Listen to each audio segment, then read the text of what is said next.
All right, man. Zay, I'm gonna keep it with you for your take for 99 as we close this show.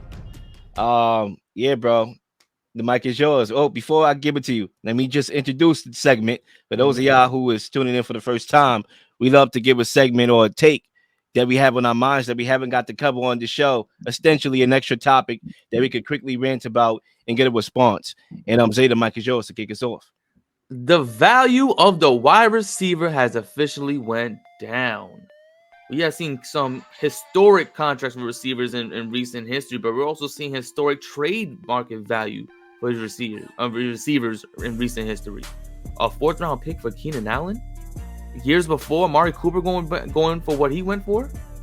Stefon Diggs for a future second round pick. It's interesting. All these receivers who are 1,000-yard receivers, guys who have gotten multiple 1,000-yard seasons, but clearly doesn't matter. There's no longer the case, especially when you could get receivers in the draft for a fraction of the price that you paid already these guys. It's alright. The wide receiver ones are going for pennies on a dollar now. Why do I need to sign a guy for 130, 140, 150 million dollars? Especially when you got guys like Tee Higgins and Brandon Aiyuk still looking for paydays. And this is gonna be a situation where they might not even get their true worth. If they get traded, it's not gonna be for a first rounder. It's not gonna be for a second. It might be for a third or fourth each. So it's gonna be interesting what happens in the NFL moving forward. But the trade value and the value of the receiver is clearly done. We all complain about those running backs. Running backs complain about how they weren't getting paid, how they're being overly used and underpaid. Well, guess what? It's a passing league. So what happens next? The receivers.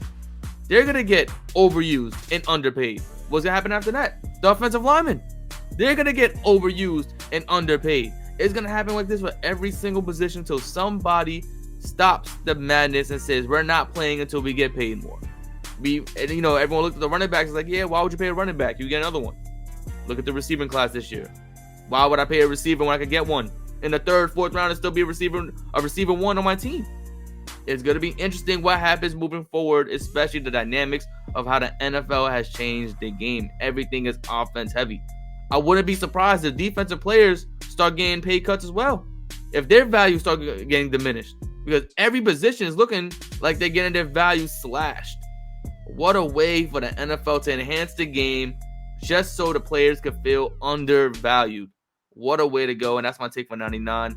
The wide receiver position is now getting undervalued. That's a good take. That's a very good take because it's relevant right now. A lot of wide receivers are moving. It kind of reminds me of the running backs, because, you could argue two different arguments, right? Because the wide receivers are being treated like running backs in the sense that they have to go elsewhere to get the bag that they want, right? So you got that you're taking in consideration. Tee Higgins won a trade because he can't get paid, right? You had other guys like Gabe Davis that had to flock to get money, right? A lot of wide receivers had to flock to get the contracts that they're looking for in the running backs, right? Musical chairs, Saquon Barkley, now Eagle, Austin Eckler, now Commander, the list goes on, Josh Jacobs, now Packer, the great migration is what I'm going to call it. But at the same time, you look at the value of those two positions, wide receiver and running back, it's night and day. Running backs are not as valuable. I'm talking about the conception among the league, like a wide receiver could be to a rookie, quarterback. And, that's why they're going to the young quarterbacks that are on rookie deals, like Keenan Allen going to a rookie quarterback. We assume Caleb Williams, Stefon Diggs going to a guy who may not be a rookie, but he's on his rookie contract, right? And yeah, so that's a good take. I'll leave it at that. I got to get up for my take. I'm going to take a risk here because I don't usually talk about wrestling here on the show. We had a segment that we did last year. That was the first time we ever talked wrestling on the show. But WrestleMania is coming up. WrestleMania is the Super Bowl of WWE. We can argue, right?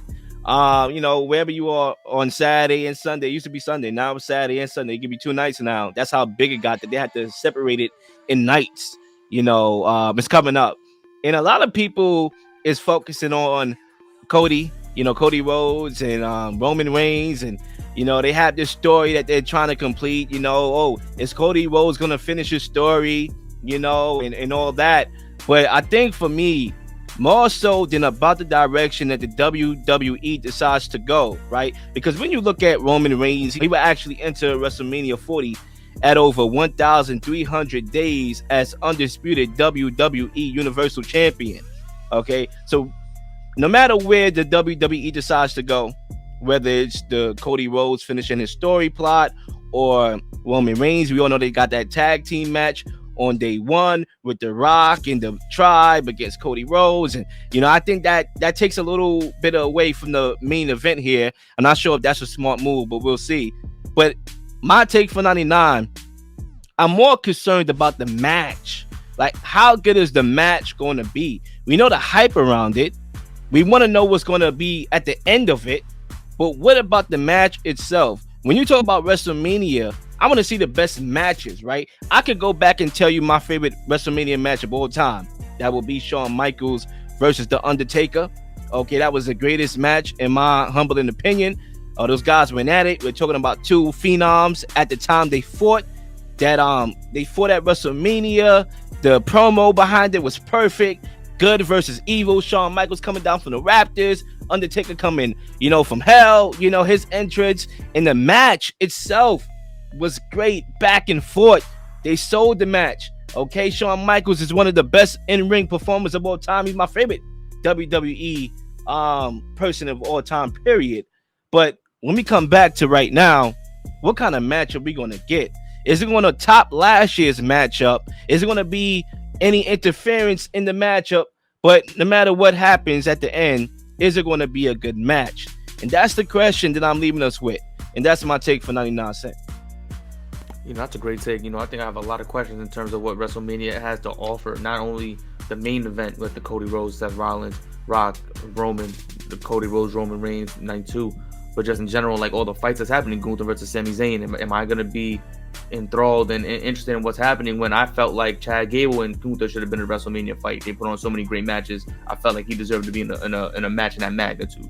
We talk about Bayley versus Io Sky. Is that going to live up to the hype? Is that going to live up to the magic that I anticipate that fight being? Because Bayley's actually really good, and she's actually hasn't even been sold high on the WrestleMania card. People not even talking about her, promoting her in the fashion that she is when she had such a long build-up till this very moment, winning Royal Rumble to get to WrestleMania and so on and so forth. Becky Lynch versus Rhea Ripley. Is that going to live up to the hype? There's so many interesting fights. Jade Cargill's debut, essentially, at WrestleMania itself is going to be amazing to see. So there's so many different things that's happening at WrestleMania that I hope all the fans get to watch. And I hope people watching this video can comment on what their favorite WrestleMania fight will be when it comes down to it. But it's a lot of interesting things that's happening, and I'm excited for it. I'm glad you brought it up, and I can't wait for Saturday to come through. I said it before the show. I'm saying it at the end of the show. WrestleMania, please tune in. It's going to be the night that you will not get. The special appearances, right? We're going to get Stone Cold. Who are we going to get? John Cena. I'm looking forward to that as well. Potential Brock Lesnar, potential MJF. It's so many people that's rumored. I'm just excited because it might get to the point where we might get a real shocking surprise guest that nobody was anticipating, and I think that's gonna be something that's always magical to see. Yeah, man, I talked about the quality of the main event, but what about the quality of the WrestleMania? Where would this WrestleMania coming up stack up against the other WrestleManias of old? We'll see what happens. Anyway, ladies and gentlemen, that wraps up lethal episode of 99 Pod, and I'm gonna be looking forward to getting back here next week to continue the program. I'll see you on the other side, my guy. Peace.